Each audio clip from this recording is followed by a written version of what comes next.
Na verdade, daqui exato 79 dias eu completo 30 anos e por causa disso eu fiz uma reflexão sobre tudo que eu vivi nos pelo menos últimos 10 anos.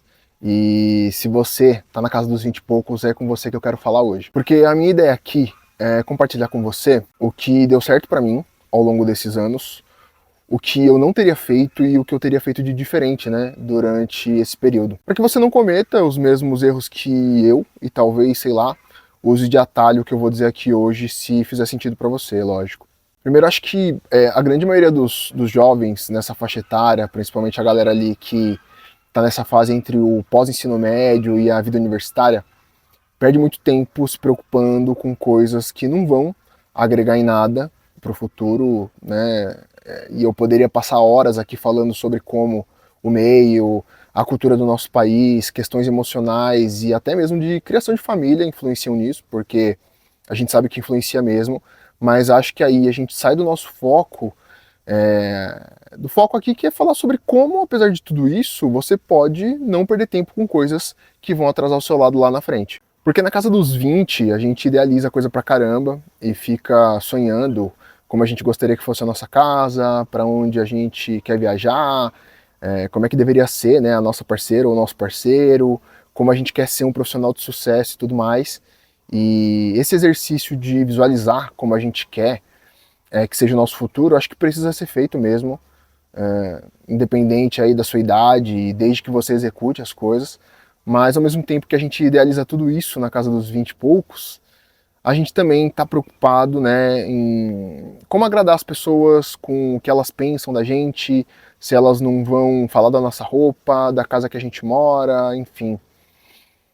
E essa preocupação com esse tipo de coisa drena uma energia desgraçada da gente, porque aí você passa a viver em função de como as pessoas gostariam que você fosse, e não em função de viver como você realmente quer ser, e é justamente isso que te afasta dos seus objetivos pessoais. Eu saí de casa muito cedo, né, com 18 anos, fiz a mala ali e meti o pé para Curitiba, mas eu não tanquei e voltei para onde eu morava ali num balneário no litoral sul de São Paulo, cidade pequena, praia, aquelas coisas. E em cidade pequena, parece que a vida do povo gira em torno de fofoca, né? Até, como é que se diz? Em cidade pequena, tudo é pequeno, menos a língua do povo, né? E lá eu vivi essa realidade de me preocupar em ser popular, em usar roupa de marca, em final de semana tá embaladinha ali para pagar de gato. E, cara, com certeza essa foi a época que eu mais desperdicei energia, tempo e recurso financeiro, que já não era muito, com coisas que, sei lá, cara, não me agregavam em porra nenhuma. Tanto que uns 3 anos, acho que foi uns 3 anos depois, eu voltei a morar em Curitiba e lá o povo já é mais fechado por natureza mesmo. Não é uma cidade grande como São Paulo, mas é grande, né? E lá, cara, ninguém estava preocupado com quem eu era, onde eu morava, o que eu fazia, o que eu vestia, se tinha carro, se não tinha. E no começo dá aquele choque de realidade que no mundo eu era só mais um, e isso foi bom para acordar para a vida e entender que se eu não levantasse da cama para correr atrás do meu, ninguém ia fazer por mim. Enquanto isso, né, o povo lá da minha cidade me tirando de boy porque eu fui morar em Curitiba. Trabalhar não para ver o boy. Inclusive, eu acho que foi essa a minha primeira virada de chave, trabalhar para pagar boleto.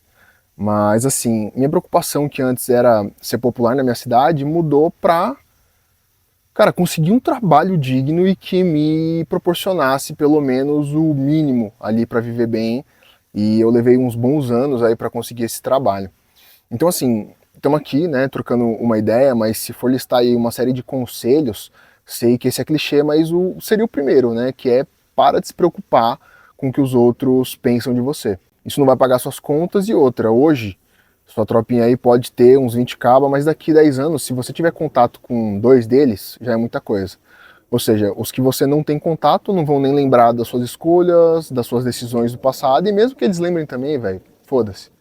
E óbvio que você não precisa sair de casa cedo para aprender isso, mas esse eu diria que seria o meu segundo conselho. Não demore para sair da casa dos seus pais. Mais diferente de mim, tenta fazer isso direito, se é que tem como, porque ao mesmo tempo que eu te recomendo sair de casa cedo, também não te recomendo fazer como eu fiz. Pô, na época eu saí de casa com 2 malas de roupa e R$ 1.000. Eu lembro até que 450 desses R$ 1.000 foi o pagamento de um freela que eu fiz como estoquista em uma loja de calçado, se eu não me engano, num feriado de 7 de setembro, mais uns trocos de pão que eu roubava da minha mãe e mais uns 400 aí que eu consegui vendendo a aliança de ouro de casamento do meu pai. Talvez seja óbvio, mas meus pais são separados, por isso que ele deixou eu vender a aliança. E aí eu fui para Curitiba, gastei ali uns R$ 70 de passagem na época, peguei, né, paguei o primeiro mês de aluguel de um quarto com metade dessa grana, que na verdade era mais um puxadinho assim, fora da casa ali, né, da minha querida dona Célia Regina. Lá no Parolink, na época, o povo falava que era, cara, a pior favela da cidade. E o resto do dinheiro, eu comprei mais meia dúzia de panela, porque ela deixava instalar aquele fogareiro a gás no quarto. Inclusive, eu quase fui de arrasto uma vez, porque eu esqueci o gás aberto. E a compra, né, para passar o resto do mês, porque eu fui para lá, acho que no meio de outubro. Depois, a missão era conseguir um trabalho, né, e aí foi que eu me arrumei no telemarketing e trabalhei nisso aí até a pandemia. Então, meu terceiro conselho é, pô, se for sair de casa, junta uma grana para passar pelo menos aí uns, cara, sei lá, uns 6 meses, onde você vai ficar, se profissionalize em algo, de preferência algo rápido, tipo um curso técnico da vida e que, pô, tenha demanda no mercado, né? Por mais que você num primeiro momento não ame aquilo, mas faz, porque você já vai sair na frente de muita gente também, vai diminuir a chance de passar perrengue, e depois você vai ter tempo para arriscar outras coisas, mas primeiro garante aí que você não vai passar necessidade, né? Na época eu acho que eu travei nisso, sabe? Ficava pensando demais com o que eu queria trabalhar, que eu precisava amar a minha profissão e blá blá blá, só me lasquei. E assim, quando você começa a trabalhar, também é natural que você conheça novas pessoas, pessoas boas e pessoas não tão boas. Das boas, óbvio, você busca se aproximar, criar relacionamento, enfim, você nunca sabe o dia de amanhã. É bom ter um amigo ali para te socorrer, cara, na hora de um perrengue, alguém que faça ponte para uma nova oportunidade de trabalho, qualquer coisa assim, sabe? Nessa época aí, um pouco antes da pandemia, eu conheci uma galera com quem eu tenho contato aí até hoje e que fizeram uma ponte para entrar em uma empresa pequena de tecnologia de Curitiba que serviu como uma escola de vendas para mim e que graças a isso foram se abrindo portas a ponto de hoje eu trabalhar, eu diria, em uma das principais empresas aí de infraestrutura de mercado financeiro do mundo. E das pessoas não tão boas, cara, não perde seu tempo ali fazendo média com quem não tá no mesmo foco que você, né? Seu pai e sua mãe não vão estar ali para resolver teus BO se você fizer merda. E no momento em que você também conhece pessoas, a chance de conhecer alguém para começar um relacionamento amoroso, um namoro, é mais alta. Então, aqui eu acho que eu deixaria mais um conselho, né? É o quarto conselho. Né? Não namora até você estabilizar minimamente as suas finanças, sua carreira profissional e o seu emocional.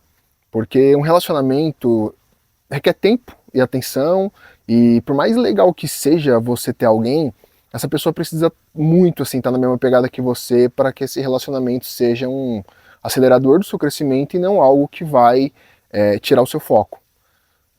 Posso te afirmar isso por experiência própria. Cara, e a menos que você seja filho aí de pai rico, né, nessa fase da vida provavelmente você não vai estar bem financeiramente porque você está no início da sua carreira profissional. E fica muito mais difícil você dedicar atenção para a tua vida profissional quando você tem alguém que principalmente não tem objetivos parecidos com o seu, né? E aqui eu não estou falando de um relacionamento tóxico, mas sim de pessoas com visões de mundo diferentes da sua, personalidade, né, muito diferente da tua, e quando a gente não está bem financeiramente, aquela sensação de faca no pescoço bate e é natural que isso afete um pouco seu emocional, sua mente, é um processo e nem sempre a pessoa que está ali do teu lado vai entender isso. Que, de novo, com base aí na minha experiência, eu posso dizer que na grande maioria das vezes as pessoas não vão entender mesmo. Ou seja, esse ponto vai ser só mais um atraso na tua vida, mais uma pedra no sapato, né? Eu acho que se eu tivesse na casa dos 20 e poucos, eu gostaria de ter ouvido coisas como essas, deixando aí muito claro que eu não me arrependo de nada. Mas se eu tivesse aí o superpoder, né, de voltar no tempo, eu acho que eu teria feito algumas coisas diferentes, sim. Acho que é isso. Espero que de alguma forma aí o meu relato tenha contribuído para você hoje.